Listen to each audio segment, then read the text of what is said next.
Following week, we got together to continue the work. Before I could assemble all the pieces into the angled wall, we needed to remove the hose and its setup, which were currently connected to the water pipe coming out of the wall. After I dismantled the fixture from the wall, my dad turned to dismantling the faucet from the water supply line coming out of the wall. The next step was to attach a T-connector to the pipe in place of the valve. After attaching the T-splitter, we extended both lines, the short one to the inside of the shed and a longer one to bring the water line all the way to the new position of the hose setup. My dad connected the black pipes, the rigid PVC kind, directly to the splitter.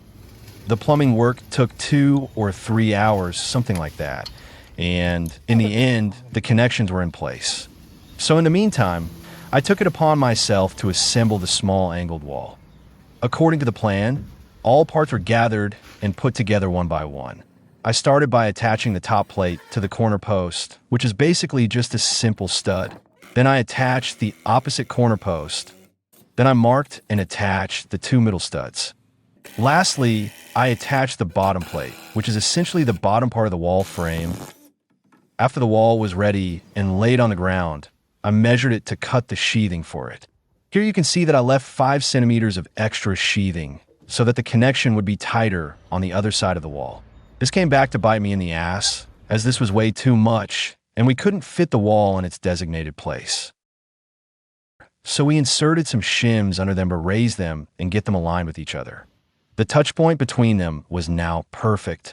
Here you can see the gap that was created under the bottom plates.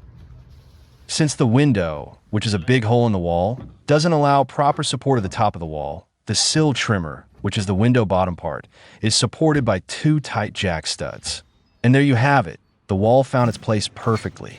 Again, all the walls stood perfectly vertical and aligned.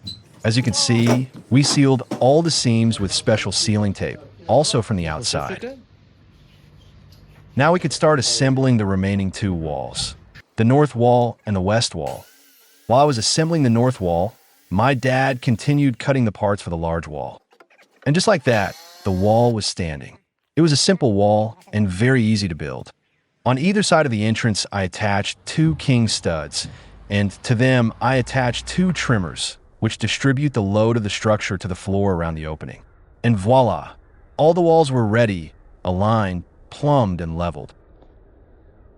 We had to make sure that the parts exposed to the elements would be sealed and protected. So, to take care of that, I had to lift the sheathing on the southern part of the central wall just to seal the corner there. And the job was done for this time.